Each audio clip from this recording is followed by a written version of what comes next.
Welcome to the Top Dog Mindset Podcast, where we unlock the secrets of running a successful dog training business. I'm your host, Kevin, joined by my co-host, Angel. Together, we bring you expert insights, inspiring stories, and practical tips. Whether you're a seasoned pro or just starting out, we're here to provide you with the necessary information to build a thriving dog training company. So relax, join us with a cup of coffee as we explore the Top Dog Mindset Podcast. Hey, welcome in everybody. Welcome to another episode of the Top Dog Mindset Podcast. I'm your host, Kevin, joined here with Angel. And today we really don't have much of a game plan for you guys. And we've been kind of kicking around a couple different ideas, but nothing felt right for this podcast and this episode. So Angel had the fantastic idea of just kind of talking about our weeks and kind of talking about what we got going on in the business and with our clients and just different things that Angel's been seeing with clients, kind of sharing some of that. And maybe that could kind of just help spur a good conversation here and just kind of give you guys an insight into what we deal with and see with all of our trainers. Angel, why don't you kind of kick it off? Like, tell us like what's been going on with you. How's your week going? I know you had a really interesting call with one of our clients in Florida recently who had a huge win today or over the last couple of days. So why don't you talk about that a little bit? Yeah. Well, the week's been going really good. It's been busy. We have Leanne on our team now, which I think you've talked about in a previous episode, but yeah, she has been a rock star and I'm really excited for her to get on one of these episodes with us one day. Yeah. But yeah, so I had a call with a client of ours, and basically like the last call that I had with her, we had the discussion of like, I think it's really time to consider like restructuring your programs or pricing or whatever it is. I think her pricing was fine. It was more so just like the structure of things. And we've had this conversation a couple of times and she's kind of dead set, on the stuff that she was offering, but I'm like, let's try it out. Like, I really feel like this is going to be a huge game changer for you. So essentially what happened was after that call, she had a consultation. Of course, we talked about like other sales related things and I gave her some recommendations on things to try or work on or whatever. So she reached out to me because she had a consultation with a client who has 3 dogs. So 3-dog household. They were interested in getting all 3 dogs in for training. And it was a very specific like situation because they wanted a board and train, but they wanted the board and train for when they went on vacation. But they also wanted to get training started like right away. So it was essentially like combining 2 programs. So like a day train programs with a board and train whenever they left for their vacation, which day train programs was not something that she had been offering. So it was one of those things where like she reached out and she was like, they're really interested in training. Like, I think, they're going to be a go. Help me throw something together really quick. So we hadn't even like had that call of like looking at her programs and making changes and restructuring things. So we just kind of like put something together on the spot, but it worked out. These clients ended up like pretty much approving what she offered them, which was starting with day train programs for all 3 dogs and then following it up with a board and train. But yeah, she made a really, really good sale. I think this one sale is more than what she has made in a while.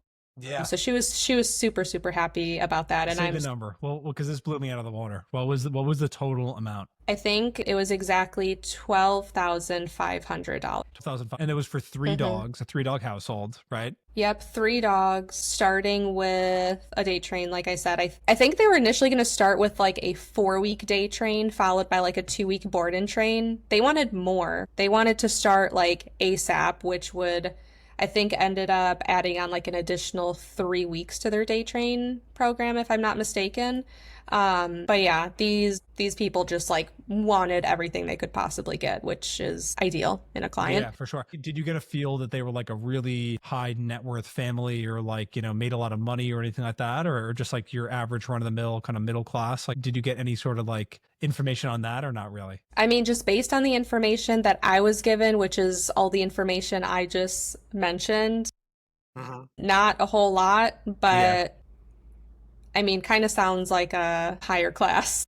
You never know though. Sometimes people are just like, they see the value in stuff and they're like, I'll find a way to pay for it, even if they don't have $12,000 laying around in cash, Yeah, that's true. I guess I didn't really get a whole lot of information other than that, but Yeah, she made that sale before we even had like the official programs and pricing call. So that was today, right before we started recording this Nice. episode. And so yeah, I think we put together like some really good programs for her. And Pretty much. what was the thing? I'm sorry to cut you off. I just want to, because I feel like this will be helpful for everybody. What do you feel like was the thing that you had noticed that was kind of potentially holding them back from like making a decent amount of sales with their old pricing and programs? So the first thing I think was like all of her programs were fairly long. Like I want to say her shortest program was like 3 weeks. So it was like 3, 5, 7, I think, if I'm not mistaken. But just like when I'm looking at a list of prices, I just feel like you have to have not necessarily more variety, because you don't want to have like so many programs to where it's like overwhelming for people, and like you give the client analysis paralysis and sometimes even like yourself, because you have so many programs you don't really know like where to guide the client. So I felt like more variety, but almost kind of putting in like what I would call like a decoy program in there to help upsell people. So that's what we did. We just kind of essentially kept what her programs are, just made some like minor adjustments as far as like length of time. A really big thing is like post board and train support. I love having that talk with clients. It's like one of my favorite parts, because she was offering like essentially free lifetime support for all board and trains, which I think is awesome. Like that's a really good thing to offer your clients, but it's also a very, in my opinion, a very valuable part in programs that you can really use to your advantage. So we changed. Yeah, we changed that. I think that's awesome. I think that what I took away from what you were saying was sometimes people, if a program goes on for too long, people start going like, do I want to have my dog gone for that long? You know, is that something that you've noticed, is like people, that's a hurdle they need to get over, is, hey, I'd be one thing sending my dog away for 2 weeks, or I could do 3 weeks, but all of a sudden it's like a 6-7 week program. Like I'm going to be away from them for 2 months. Yeah, I would say that's part of it. But for me, it's like, I guess like the thought that more so comes to mind is just like the pricing, you know, like if someone sees your pricing and they see like the absolute cheapest option on there is like $4,000, you know, no matter how much value you have in that program, like that I think is going to scare people away a little bit. Yeah. So, yeah, just having a little bit more variety in like what you're offering in the programs, but also in the pricing. And not that you are going to end up, not necessarily that the goal is let's sell a bunch of this super low ticketed program because it's going to be easiest. But like I said, kind of looking at it from the perspective of like, it could be a decoy program. In some cases, it's going to be helpful. You know, if someone isn't wanting like all of the advanced obedience and all of the bells and whistles, and it's just like, I want my dog to walk loose on a leash. That's it. Like, here's a program for you. Or it's like a decoy program to help you upsell to like the higher ones. For sure. Yeah. Yeah. I mean, the other thing too is if people have become more savvy over the years and they will do some research on different companies, even though we like to think like we're the only one they called, we're the only one they're talking to. Sometimes that's the case, but sometimes they look at other trainers. And if you are selling a program, all right, let me start with this. I'm not telling you guys to like rush your programs and just do an e-collar or an off-leash program or something like that program in 2 weeks. If you do that, you know, and you feel comfortable with that, that's, you know, like that's, you know, your decision to make as the business owner. But if you are one of these people who is like, you really can't get a dog, you know, off leash trained unless you're doing an 8-week board and train. Like you just can't. Like I've had people say that to me, and then I'm like, yeah, but we have like 100 clients that are doing it in 4 weeks, you know? So I'm not saying that to kind of like rain on your parade and say that like, you know, you're not necessarily as skilled as somebody, although that could be a factor where maybe, you know, you just don't, you don't necessarily have the capabilities yet to take a dog from 0 obedience all the way up through off leash trained in a shorter period of time. But you do need to think about it from the consumer's perspective and think about it like, why would somebody want to go pay for an 8-week board and train and pay $8,000 or $7,500 for that program or more, when there's other trainers who are guaranteeing and selling the same result for a shorter period of time and for less money? And I think too, like regardless if the program is, regardless if it's a 3-week off-leash program or a 9-week off leash program. By the end of the program, when you're doing that like lesson with the client to show them everything that was done, you're still going to show them, look, I taught your dog an off leash recall. You show them the recall. Yeah. And there's still going to be maintenance that the client is going to have to do on their end. Maybe slightly less with an 8, 9 or more week program. Yeah. But they're still going to have to do that, even if it's like 5 years down the road. Yeah, you know? totally. Yeah. And then also, you mentioned before that I was going to comment on like people not wanting their dog to be gone really long periods of time. That is, I think, another factor to consider as well. But same thing happens even with like shorter programs, unfortunately. But I always tell people like, and I know there's some people who are like totally dead set against letting the client see their dog mid-board and train. Yeah. I see where they're coming from, but I also like don't really see that much harm in it. It doesn't necessarily have to be like, you know, come to my house or come to the facility and visit with your dog for like a whole hour or something like that. You can do it more of like a mid-boarded train lesson kind of thing and only do it like as a case by case thing. If you have, you know, a crazy fur mom who can't go a week or two without her dog, I think she would like doing like a mid-board and train lesson. I used to do that, and it honestly wasn't even like a full-on lesson. Like that's what the plan was, but usually the way I did it is like I would go about my day as normal, like take the dogs out to like a park or whatever to train, and then I would end up telling the client, all right, I'm going to be here working dogs, you can meet me here, like stay in your car or watch from a distance while I, you know, go through like this short session so you can kind of see things before your dog gets like super excited to see you and stuff like that. For sure. And then I'll invite them over and I'm like, okay, like say hi. You can let your dog like get his crazies out and stuff like that. Like he loves you, he misses you, that's to be expected.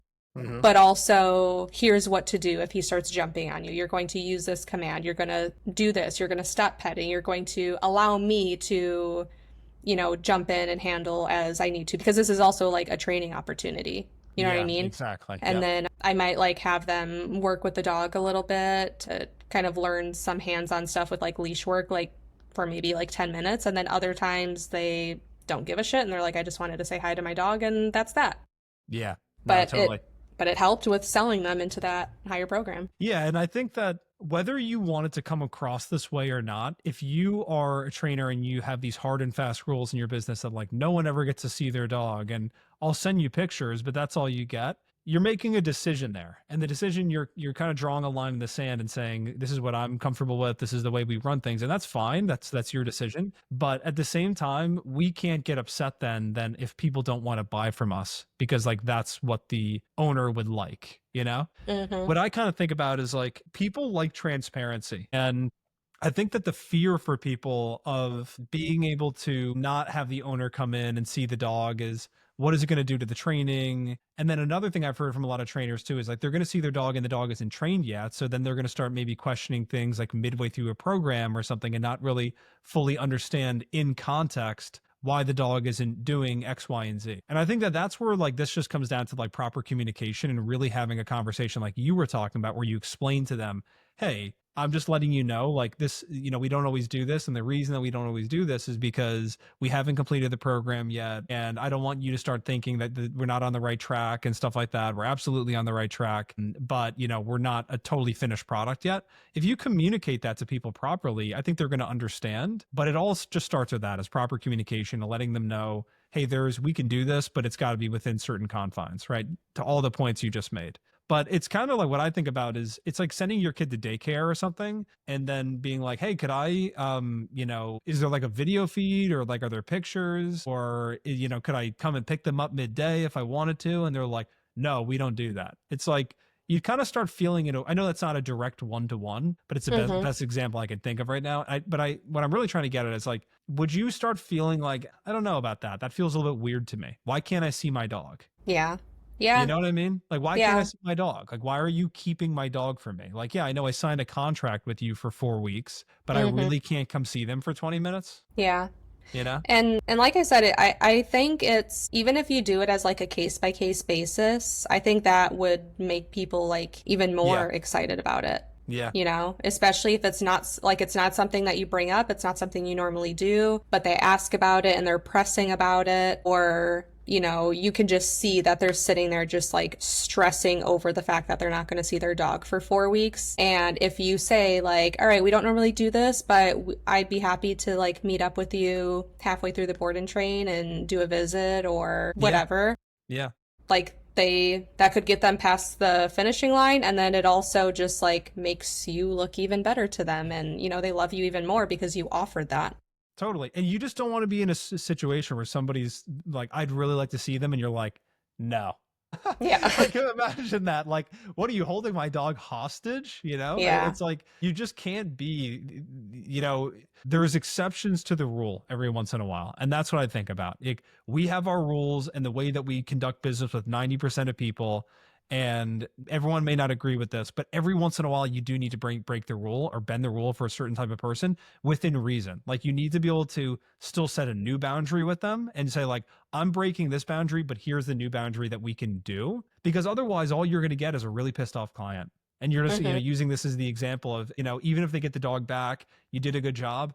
That's all they're going to think about is like, they didn't let me come see my dog when I really wanted to go see them. And it's going to leave a bad taste in people's mouths. Yeah, and like there are some people who allow visits or do like a mid board and train lesson, and then there's other people who have it literally built into their program. Mm-hmm. We do a lesson every week of the board and train. Yeah. Like it's just part of what you have to do in the training process. So for those people who are totally against it because they feel like it just completely derails the dog's progress, again, there's so many people that do it and have it strictly built into their programs. Like there is a way, and I think it's a matter of just like finding your way, whether that's like better communication with the clients, or because even with that, like if you generally like show the clients video progress and stuff like that before they come visit the dog, they're seeing that the dog is making progress, they're seeing what the dog is capable of. I think it's perfectly normal that the dog is going to get super excited when they see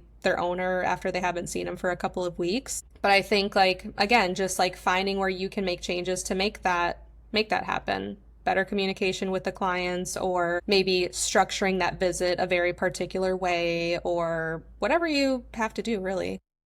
Totally.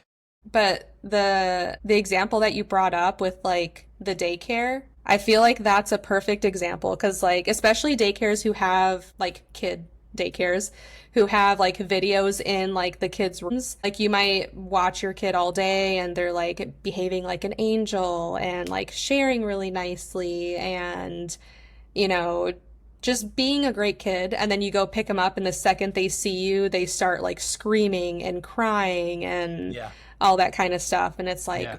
what the hell? Like, what Yeah. happened today? Why am I picking up, you know, my kid acting like this? But no, it's Totally. like that's just like what they do. Yeah. You know, same thing with dogs. As you always say, that's just because they feel so comfortable around you. Yeah. They love you so They much. feel so comfortable and safe around you. Yeah, I know. But it's true. Like, transparency is everything. And I think that's one of the quickest ways for a business relationship to go sour is somebody gets the slightest inkling that there's a lack of transparency.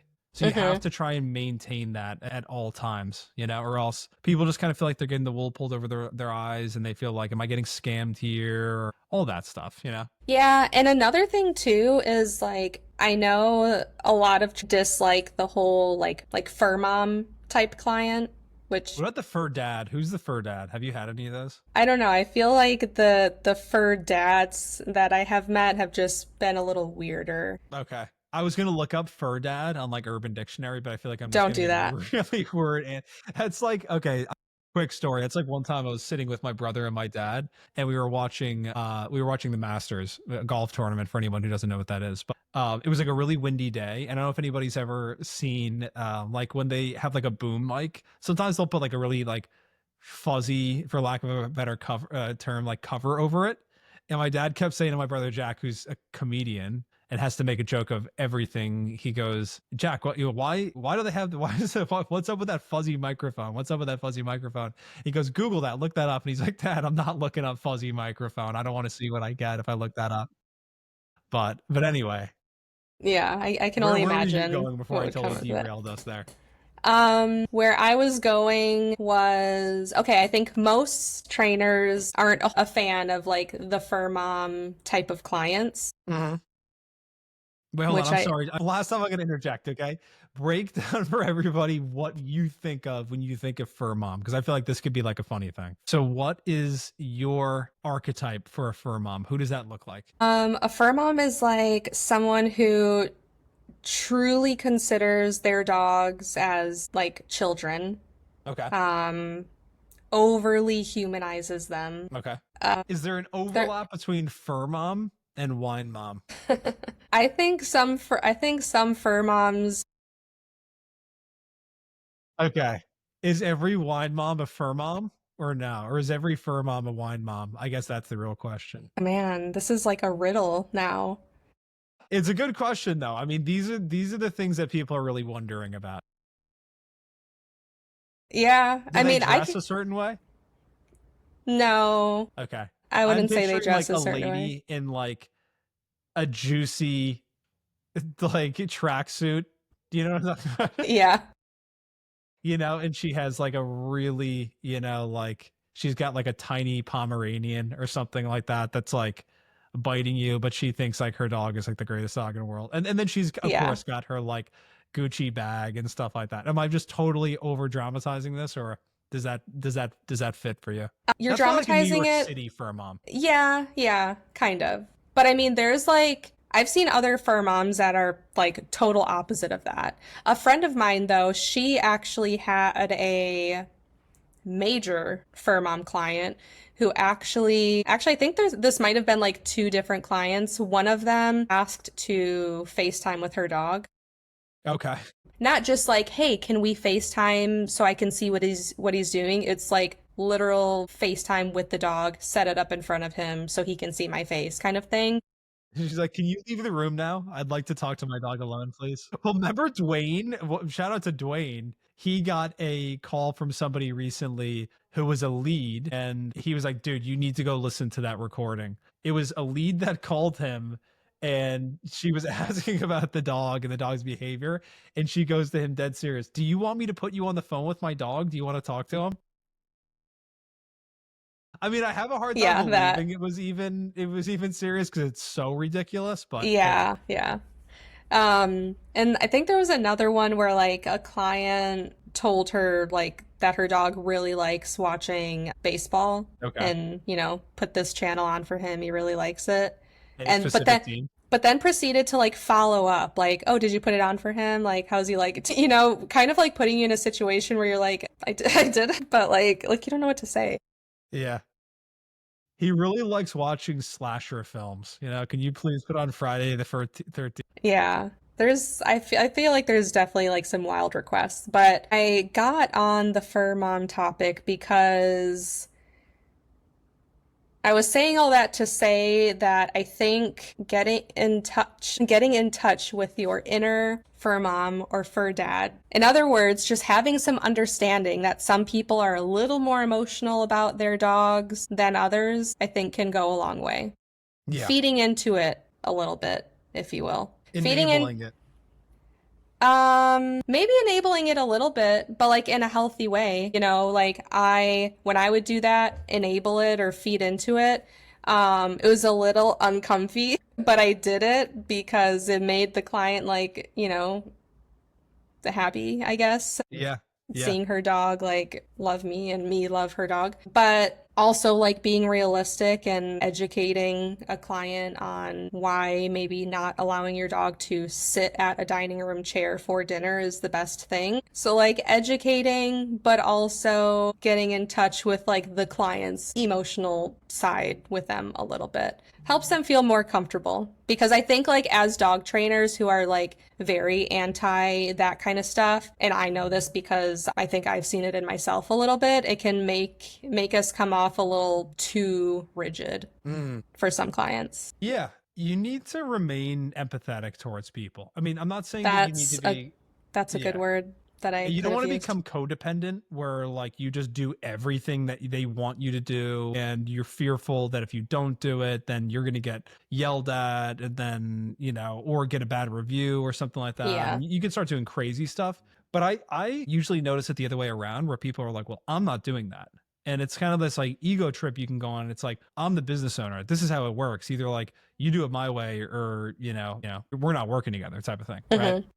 And what I just always think with that is like, well, have fun with that, because you're gonna have a real hard time with not everybody in this world is perfect. Not everybody in this world thinks exactly the same way that you do. Certain people are quirky and strange. Like we've seen that over the years. And I've seen a lot of people who have, just from a place of like ego and not wanting to meet somebody halfway or have a conversation with somebody where you're empathetic and you try and understand where they're coming from, and you just write them off like, oh, here's another one of those people, and I'm not doing this again. And you draw this like immediate, really hard line, and then all of a sudden they're asking for a refund, right? And they're like, can you believe this person's asking for a refund?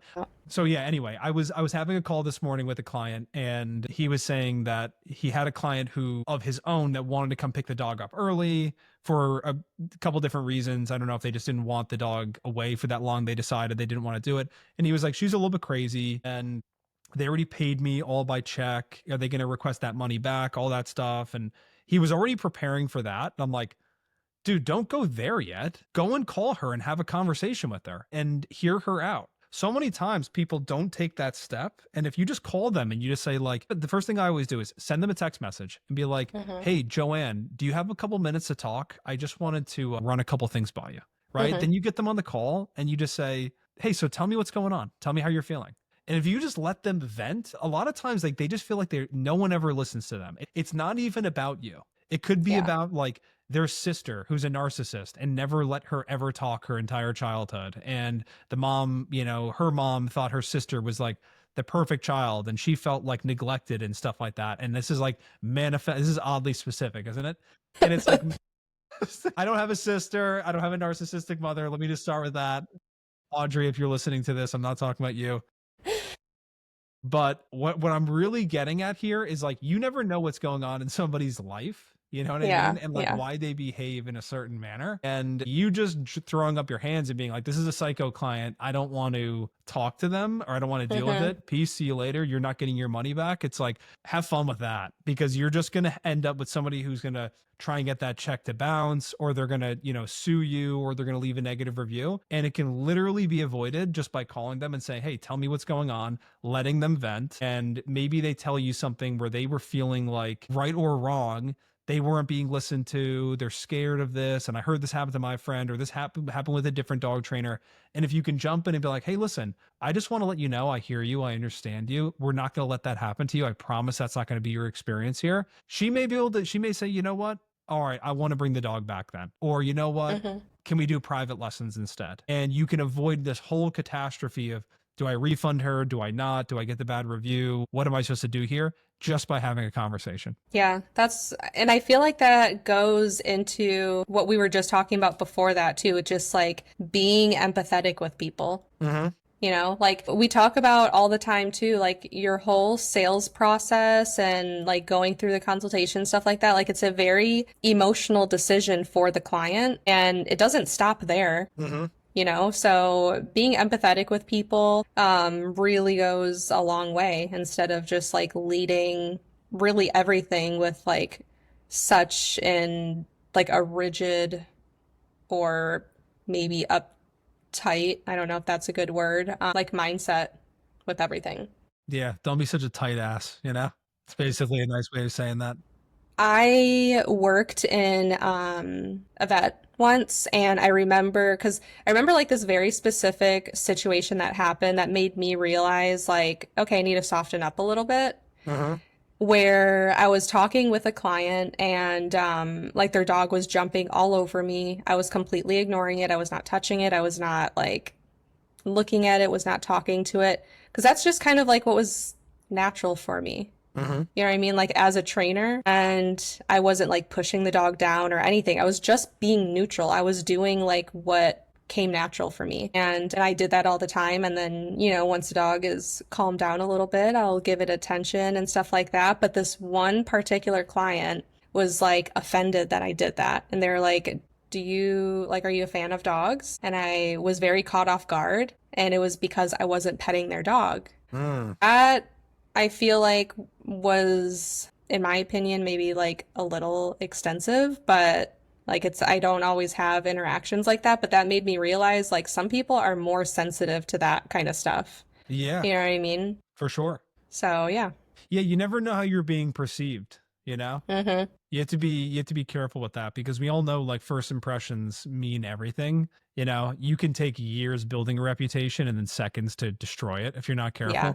You know? Yeah. I mean, empathy is a really hard thing to consistently have, because, you know, I was actually talking to Jenny, who obviously, you know, Jenny, who your closest friend, and she was on this podcast a couple weeks ago. I was talking to her recently and she used the term, what was it? It was like empathy burnout or something like that. It was a different thing, but that was like the general gist of it. And I was like, it's something that you need to be very wary of. Like, you can start finding yourself in a situation where you just are like, here's another person, and you think you're unique. I've heard your story a million times. Just pay the money. Just give me the dog. I'll fix the problem. Stop complaining. You're not special, blah, blah, blah, blah, blah. Yeah. And it's like, it's just a bad place to be. You need to fight like hell to make sure that you don't end up in that situation, because people will start noticing it like 10 steps before you even notice it in yourself. There's things in your body language that you're not even necessarily picking up on, if you're, or the things in the tone of your voice and stuff like that. You just have to be very, very careful not to come across that way, you know? Yeah, exactly. Yeah. There was another thing you said before too that made me think of something.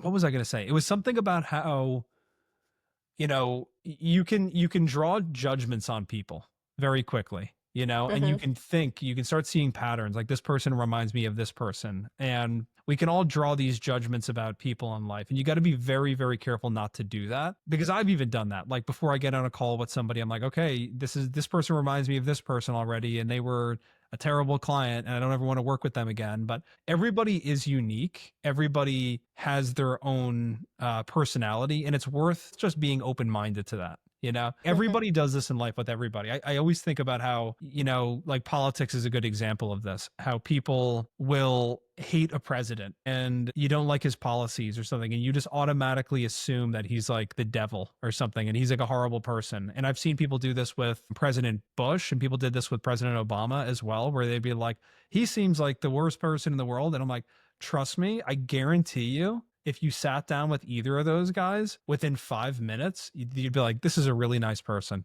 And is he actually really fun to talk to? First off, because they didn't get to that level in life without being that way. But perception is everything. And you got to be very careful just to fight that initial inclination, just to be like, I don't like this person because of this one thing. You know? Yeah, exactly. I feel like people often will do that just based off of like the first phone call, like when they first get a lead in. Yeah. When they're doing the whole like qualification. Yeah, qualifying them, and then depending on like how that conversation goes, or if that client is asking for pricing too much on the phone, they'll just like completely write them off. Which, I mean, I get how that's annoying, but also, yeah, you know, they may just, exactly, they want to know the price, and they also don't know anything about training. They don't know what else to ask. They just want their dog trained, and they need to know how much they need to pay. Yeah, totally. I always think about, too, a good example. I'm sure there's a lot of people who are listening to this that can relate to this. Going into somebody's house for a consultation or a lesson, and say the wife buys the program, she's all in, and then the husband is not. And he's sitting there with like his arms folded. Have you experienced this dynamic before? Where like the husband is like not interested at all? Yeah. Yeah. I've had a lot of people say like, well, they were never going to buy, you know? And for me, I'm like, you should take that as an opportunity, and your goal should be like, I'm going to make that guy my best friend. That's what I always think. I'm like, I use it as like a game. I'm like, okay, this guy doesn't want to talk. Like, I'm going to get you to talk. Yeah. Yeah. Just get them more involved. I think like naturally you're going to like talking about like the wife and husband dynamic as an example. Like If the wife called you, you're probably naturally going to talk to her more. You're going to be asking her all the questions. So get the other person involved, especially if you can tell like they're a skeptic about you. Yeah, exactly. All right. Well, listen, we've been going for about 40 minutes here, and I know we have another call we got to run to, but is there anything else you want to talk about for today? Anything that's on your mind? No, that's it. I think this was really fun. Yeah, this was a good conversation. Yeah. All right, cool. Well, yeah, I hope you guys enjoyed this. This was a little bit more just kind of off the cuff today and just kind of different stuff that obviously we're dealing with and seeing clients dealing with. So I guess I'll wrap it up here. So if you guys ever need anything from us, if you ever have any questions or any topics you want covered, like I always say, make sure to leave them down below in the comment section and we'll do our best to get to them. And we really appreciate your support as always. We've been getting some good feedback from people passing this along to different trainers and people saying like, hey, when's the new episode coming out or where can I find it and stuff like that. So we appreciate all the support and we will see you guys very soon in the next episode. See you guys. Bye, guys.